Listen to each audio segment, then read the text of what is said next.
닮아가는 삶이라는 제목으로 함께 은혜를 나누겠습니다. 우리가 가끔 길을 가다 보면 무슨 철학관 이런 간판이 붙어있는 걸 볼 수가 있어요. 제가 그걸 보면서 외국 사람들이 저걸 보면 우리나라 사람들은 참 철학에 관심이 많은 줄 알겠다. 이렇게 가정에서도 철학을 가르치는 데가 있으니 이렇게 오해할까 하지 않을까 생각이 들더라고요. 그렇지만 그 철학과 진짜 철학은 다른 것이죠. 원래 철학이라는 학문은 한자로는 밝을 절자를 쓰지만 지혜를 추구하는 학문입니다.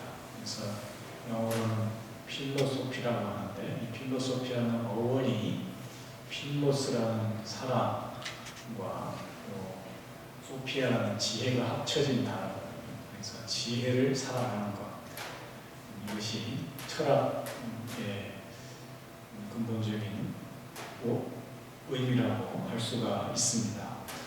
지혜를 사랑한다는 것이니까 사람이 온전한 지혜를 가지고 있지 못하기 때문에 지혜를 추구하며 지혜를 사모하며 사는 존재라는 반증이기도 합니다. 프랑스 철학자 중에 블레즈 파스칼이라는 사람이 있는데요. 파스칼이 쓴 팡세라는 책을 한 번쯤 들어보셨을 겁니다. 이 팡세라는 책에 보면은 우리가 한 번쯤 들어봤을 인간은 생각하는 갈대다라는 말이 나옵니다.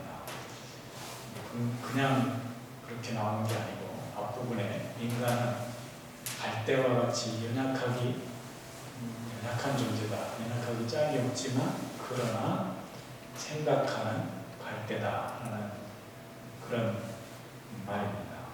그래서 즉 우리 인간이 가진 이성을 정말 귀하게 여기고 이성을 통해서 신을 찾아가고 신을 발견하고 하는 것이 우리 인간의 가장 행복 중에 하나라는 것을 말해주고 있습니다. 파스칼은 세상에 세 부류의 사람이 있다고 했는데요. 첫 번째는 신을 찾고 발견하고 그 신을 믿는 사람이 있다고 했습니다. 두 번째 사람은 신을 발견하지 못해서 계속해서 여기저기서 신을 찾으며 사는 사람이고, 마지막 세 번째로 신을 찾지도 발견하지도 않은 채 그냥 살아가는 사람, 세 부류의 사람이 있다고 했습니다. 파스칼은 자신의 연약함과 비참함을 알고 또 신을 찾고 신을 구하고 살아가는 사람, 그 사람이 복된 사람이다, 행복한 사람이라고 말하고 있습니다. 그런 점에서 우리 믿는 그리스도인들이야말로 가장 행복한 사람이다. 이미 나를 찾고 나를 만드신 하나님을 찾고 그 하나님을 통해서 우리 인생의 목적이 무엇인지를 알고 우리 삶의 방향을 올바르게 깨닫고 나아가는 사람이라고 할 수 있기 때문에 우리는 그 누구보다도 철학적으로 복된 사람이라고도 할 수 있다는 것이죠. 제가 청소년기 때 방황을 할 때에 가장 고민이 되는 부분 중에 하나가 내가 누구인가? 과연 나는 누구인가? 어디서 와서 어디로 가는 존재인가? 이런 고민을 했던 적이 있습니다. 그러다가 어느 날 일기장 한 귀퉁이에 적힌 그 명구, 격언이나 명언 같은 게 있잖아요. 거기에 이런 말이 한 철학자의 말이었는데 인간은 자신을 두 번 잃어버린다. 첫 번째는 자기를 잃어버린 때이고 두 번째는 잃어버린 자신을 찾지 못할 때이다. 이 말이 굉장히 인상적으로 다가왔어요.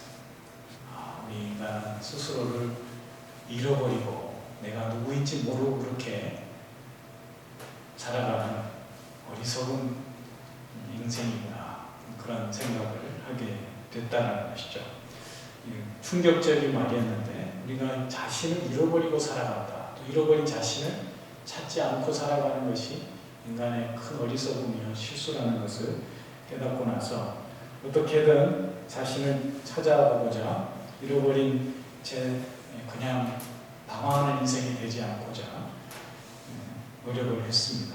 그런 가운데서 오늘 우리가 우리 자신이 가진 이 신앙을 통해서 하나님을 발견하고 나 자신을 깨달았을 때에 이보다 더 큰 기쁨은 없었습니다.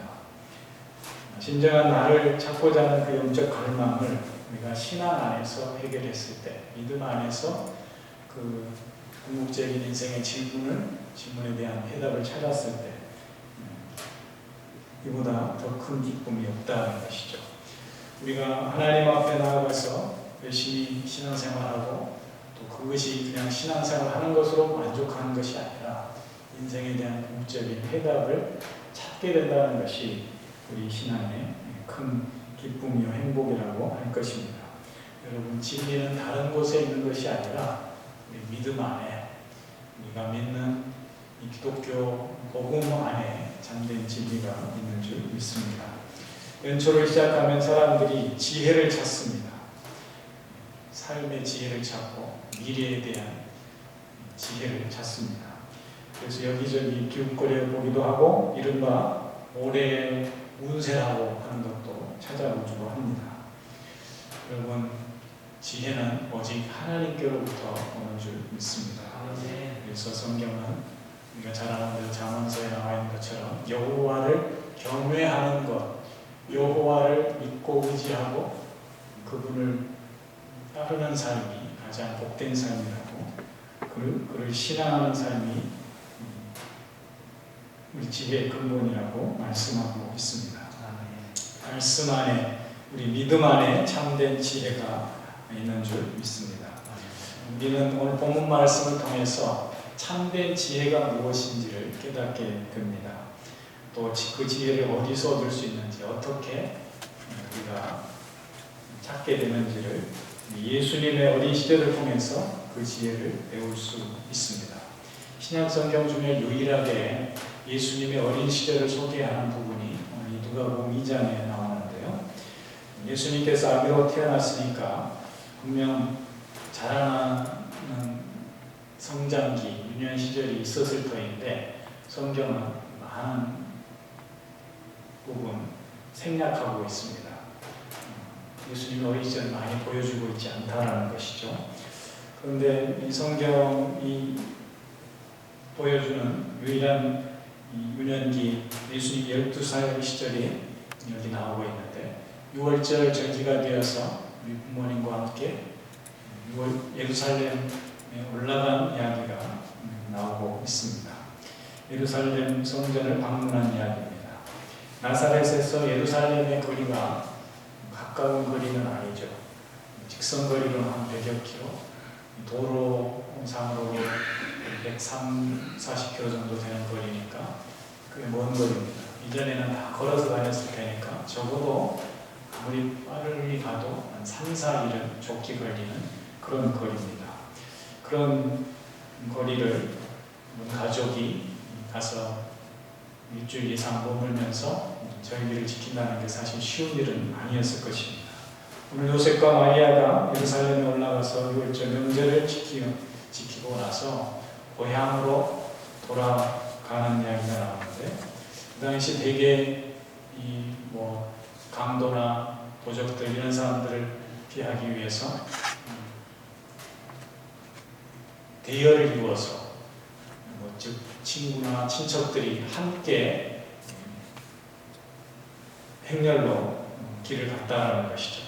우리를 이렇게 지어서 다녔는데 그 대열 중에 아들 예수가 있으려니 하고 한참을 가다가 하루가 지나서야 아들 예수가 없다는 것을 깨닫게 된 것입니다. 그리고 가던 길을 돌아서 다시금 예루살렘에 와서 찾을 때까지 3일이 지났다고 했습니다. 유대인들은 13세만 되면 성인식을 치르고 어른 대접을 해주지만 12살이라면 아직은 어린 아이입니다. 이 아들 예수님이 보이지 않자 요셉과 마리아가 적잖이 놀랐을 것입니다. 오늘 본 말씀에도 나와 있듯이 매우 근심해서, 심히 근심해서 그를 찾았다고 고백하고 있습니다. 여러분, 아이를 잃어버린 적이 있습니까? 저는 우리 전도사 시절에 꼬마 아이를 한번 박람회장 갔다가 잃어버린 적이 있고, 또 몇 년 전에는 서인이가 광주에 친척 조카 결혼식에 갔다가 안 보여가지고 한번 한바탕 소동을 일으킨 적이 있습니다. 그게 한 30여 분 정도밖에 안 됐을 것 같은데, 아이가 안 보이니까 정말 애가 타더라고요. 혹시 잘못되진 않았을까 이런 생각도 들면서, 그런데 식당에서 없어졌는데 몰래 휴대폰을 가지고 차 안에 가 있던 바람에 우리가 찾지를 못했던 거죠. 근데 그때가 한 초등학교도 안 갔을 때니까 어려서 주차장까지 갔는데 돌아오지는 못하는 거죠. 그래서 주차장에 내려가 보니까 차 앞에서 울고 있더라고요. 그 짧은 시간, 1,000시간이 채 안 되고 40분 정도 아이를 한참 식장 안에서 찾고 방송도 부탁하고, 그럴 때의 그 타들어가는 심정, 아이를 잃어버렸을 때의 심정이 이런 거구나라는 것을 제가 그때 경험한 적이 있습니다. 아마 요셉과 마리아도 그런 심정이었을 것입니다. 3일간이나 이 소년 아들을 찾았으니까. 그래서 48절에 보면은 보고 이 성전 안에 있는 예수님 보고서 놀라면서 근심하여 네가 어찌하여 이 일을 했느냐, 이러고 있느냐, 우리가 근심하여 너를 찾았다. 여기서 근심하다는 말은 심히 슬퍼하다, 심히 근심하다, 또는 심히 노여워하다, 이런 의미가 담겨져 있습니다. 그런데 성전에서 이 랍비와 율법을 토론하고 있던 예수님은 오히려 태연하게 어찌하여 나를 찾으셨나이까? 내가 내 아버지 집에 있어야 될 줄 알지 못합니까? 이렇게 대답을 합니다. 저 같으면 이놈의 자식이 너 잃어버린 줄 알고 네가 얼마나 애가 타는데 하고 혼쭐을 해줄 것 같은데, 성경은 그냥 그 말이, 예수님의 그 말이 무슨 말인지를 부모가 깨닫지 못했다라고만 되어 있습니다. 우리는 결론을 알고 이야기를 읽기 때문에 별로 긴장감이 없지만, 예수님 부모야말로 이 아이를 찾는 3일간 정말 가슴이 타들어가고 정신이 아득했을 것입니다. 굳이 책임을 묻는다면 둘 다 책임이 있겠죠. 부모도 끝까지 아들을 잘 챙기지 못한 그런 부분이 있고, 또 아들 예수도 절기가 끝나고 집으로 돌아갈 때에 부모님을 생각해서 미리 부모님께 알려주지 못했던 그런 실수라면 실수가 있겠죠. 그러나 여기 성경에서 우리에게 알려주는 메시지는 누가 잘못이 있고 누가 책임이 있느냐 따지는 것이 아닙니다. 오늘 우리는 이 말씀 속에서 과연 지혜가 뭘까? 지혜로운 사람, 지혜로운 신앙이 어떤 사람인지를 배우게 됩니다. 첫 번째는, 지혜로운 사람은 자신이 있어야 할 자리를, 자신이 누구이고 자신이 있어야 할 자리를 분명히 깨달은 사람이라는 것입니다. 예수님의 부모인 요셉과 마리아가 유대 관습을 쫓아 예루살렘에 가서 유월절을 지킨 것은 잘한 일이죠. 하나님의 명령을 따라서 율법을 쫓아서 매년 올라가서 유월절을 지켰다고 하는 것은 그들이 독실한 믿음의 사람들임을, 신앙인들임을 알 수가 있습니다. 그러나 사실 온 가족이 집을 비우고 일주일 이상 먼 거리를 여행한다는 것은 결코 쉬운 일이 아니었을 것입니다. 그래서 오늘 이 6월절 명절을 끝내자마자 그들이 나사렛으로 집으로 돌아가는 것은 오히려 반가운 발걸음이었을 것이고, 오히려 발걸음을 재촉하는 그런 여정이었을 것입니다. 그런데 이 12살 아들을 데리고 명절을 끝내고 기쁘게 돌아가는 중에 저들이 완전히 여정이 꼬이게 되는 것이죠. 어느 순간 아이가 없어졌다라는 것을 아는 순간 저들이 가던 길을 돌이켜서 다시금 예루살렘에 와서 찾다가 3일 후에야 성전에서 만나게 됐다고 했습니다. 화도 났을 것이고 그 찾는 동안에 그 안타까운 마음이 보자마자 노여움으로도 나타날 수도 있었을 것입니다. 그러나 이 찾았다는 근심하에 찾았다는 이 부모의 말을 들은 예수님의 대답이 조금은 의아하잖아요.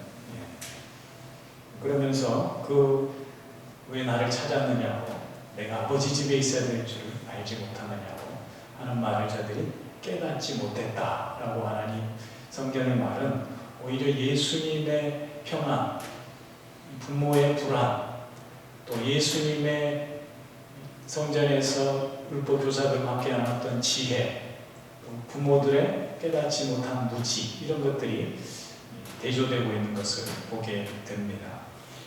여러분, 자녀를 잘 돌보고 자녀와 함께할 부모가 오히려 자신들이 길을 잃고 허둥대는 무지한 사람들로 비춰지기도 합니다.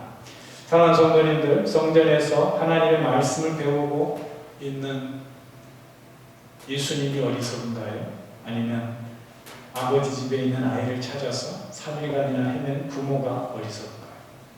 우리는 누가 지혜롭다고 할 수 있을까요? 예수님의 대답처럼 예수님은 분명히 내가 누구인지, 내가 어디에 있어야 할지를 분명히 아는 사람이었습니다. 또 나의 참 아버지가 누구인지를 깨달은 지혜로운 사람이었다는 거죠.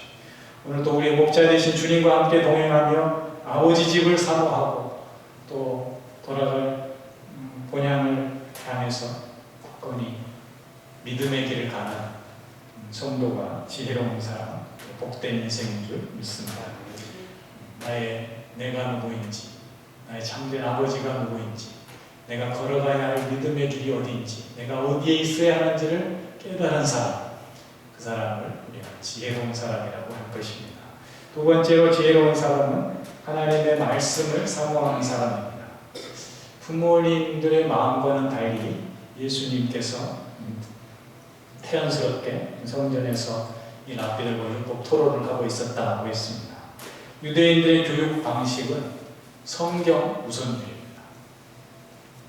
제가 직접 보는 건 아니지만 듣는 얘기로는 지금도 오전에는 성경만 토론하고 성경에 대한 탈무드를 배우고 토론하고, 그리고 오후에 세상 학문을 배운다고 그러더라고요. 또 유대인들의 도서관의 특징 중에 하나는 도서관이 시끄러워요. 왜 그럴까요?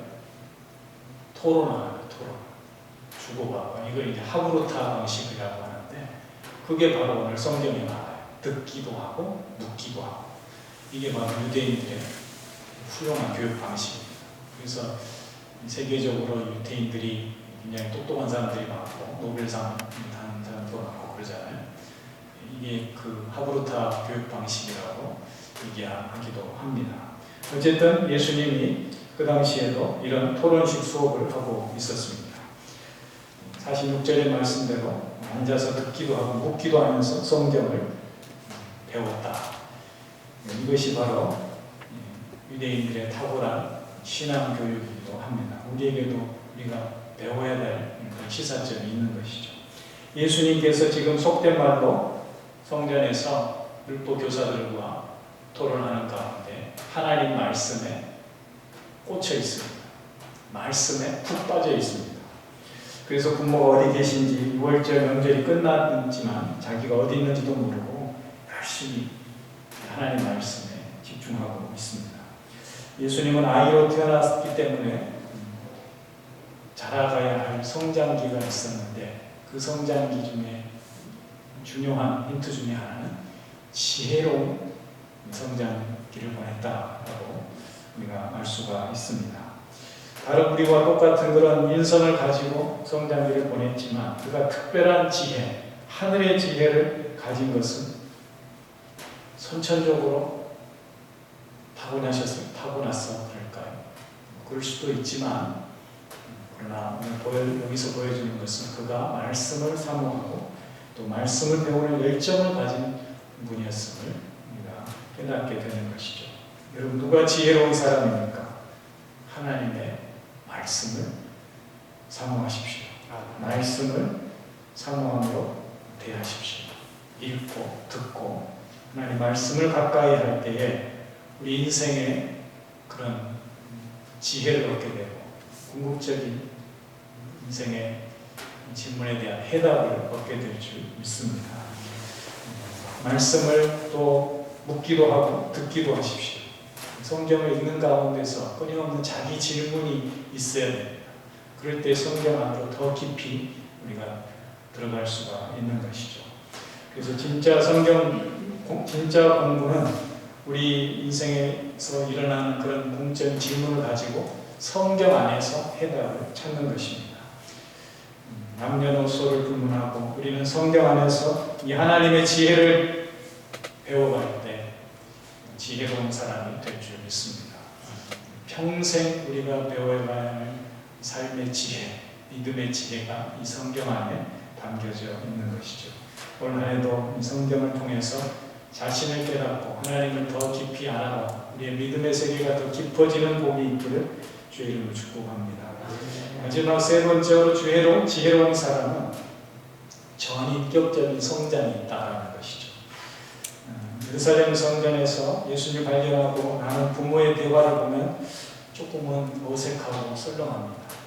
그렇죠. 부모들은 지금 감정적으로 우리가 너를 얼마나 찾았는지 아느냐, 왜 여기 이러고 있느냐라고 하자 예수님은 너무 태평스럽게 왜 찾았습니까? 제 아버지 집에 있는지 몰랐습니까? 이렇게 대답을 하잖아요. 요즘 아이들 말로 하는 갑분싸입니다. 갑분싸. 갑자기 분위기가 싸늘해지는 거죠. 별로 이렇게 대화가 진행이 안 되는 그런 대답을 하셨단 말이죠. 그런데 이 말씀이 굉장히 중요한데, 그러고 나서 51절, 52절을 보면은 그리고 나서 어디로 가느냐, 계속 거기에 머물러 있는 것이 아니고 당신들 가시오, 나는 알아서 말씀 배우겠습니다. 여기서 내 유학하렵니다. 그러지 않아요. 그냥 나사렛으로 따라갑니다. 가서 순종하는 삶을 삽니다. 요셉과 마리아에게. 이게 굉장히 중요합니다. 51절, 52절을 보십시오. 예수께서 함께 내려가사 나사렛에 이르러 순종하여 받드시더라. 그 어머니는 이 모든 말을 마음에 두니라. 예수는 지혜와 키가 자라가며 하나님과 사람에게 더욱 사랑스러워 가시더라. 예수님은 고향 나사렛으로 돌아가서 부모님에게 순종하고 또 겸손함으로 그들을 잘 섬긴 아들이 되었다는 것이죠. 그리고 그의 지혜와 키가 자라고 하나님과 사람들에게 사랑스러운 존재로 자라갔음을 말씀해주고 있습니다. 하나님의 아들 예수님이 하나님의 아들이신데 왜 이렇게 성장이 필요할까? 자라남이 필요할까? 그런 생각을 한번 해보지 않으셨어요? 하나님의 아들이면 적어도 완성된 존재로 온전한 인격으로 우리 가운데 왔을 것 같은데 예수님은 우리와 똑같은 그런 자라남의 성장의 과정을 똑같이 거쳤다라는 것이죠. 그가 더 이상 배우지 않아도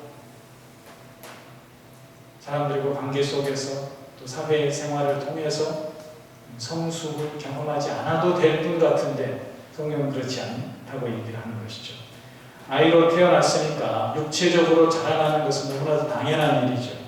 그것은 육체적 성장은 이해가 되는데 자라면서 지혜와 사랑의 성숙이 있었다라는 것은 우리에게 주는 중요한 메시지가 있습니다. 여기서 키라는 것은 헤리키아라고 하고 지혜를 소피아라고 되어 있고 사랑은 카리스라고 하는 은혜와 같은 어원을 가진 말입니다. 예수님께서 즉 육체적, 정신적, 정서적 그리고 사회적 이런 전인격적인 골고루 모든 면에서 통합적인 성장과 성숙이 있었다라는 말입니다. 하나님의 지혜를 가진 사람은 이렇게 모든 면에서 치우치지 않고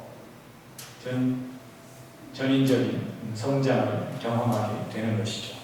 그리고 지혜로운 사람은 예수님께서 보여주신 것처럼 우리에게 주신 하나님께서 주신 귀한 존재들, 가족이 됐든 친구가 됐든 우리가 관계하는 사회적 관계 속에서 모든 사람에게 정말 사랑받고 사랑을 주고 사랑을 받는 또 하나님께 영광 돌리는 그런 인격적인 존재로 자라가게 되는 줄 믿습니다. 우리의 신앙은 완성형, 완료형이 아닙니다. 오늘도 현재 진행형 가운데에 하나님의 은혜 가운데 우리의 믿음은, 우리의 인격은, 우리의 삶은 더 깊어지고 성숙해지는 줄 믿습니다. 유행가 가사 중에 그런 얘기도 있더라고요. 우리는 늙어가는 게 아니라 뭐라고 그러더라? 네, 익어가는 것이다. 좋은 말 같습니다. 우리가 시간이 지날수록, 신앙생활 하면 할수록, 주님을 믿어가면 믿어갈수록 우리의 인격이, 우리의 신앙이 더 아름다운 그런 빛나는 지혜로운 믿음과 인격의 사람들로 세워져 갈 수 있게 축복합니다. 우리는 날마다 하나님의 지혜를 통해서 또 성령의 지혜, 말씀의 지혜를 통해서 그런 하나님의 사람들로 온전히 세워져 가게 될 줄 믿습니다. 그리고 주님과 동행하며 우리의 지혜로운 삶의 본이 되신 이 주님과 동행하시는 가운데에 우리의 부족함이 날마다 채워져 가고 온전해져 가는 그런 거룩하고 복된 주의 자녀들, 온전한 주의 성도들이 될 수 있기를 주 이름으로 축원합니다. 기도하겠습니다. 하나님 아버지, 그렇습니다. 올 한 해도 우리의 믿음이, 우리의 인격이 예수님처럼 더 깊어지고 온전해지고 굳건히 세워지는 은혜가 있기를 소망합니다. 아버지 하나님, 주의 말씀을 더 사모하며 주님 안에 거하며 주의 은혜 가운데에 이 인격이 더욱 성숙해져가는 귀한 믿음의 사람들 되게 하여 주시옵소서. 예수님의 이름으로 기도합니다.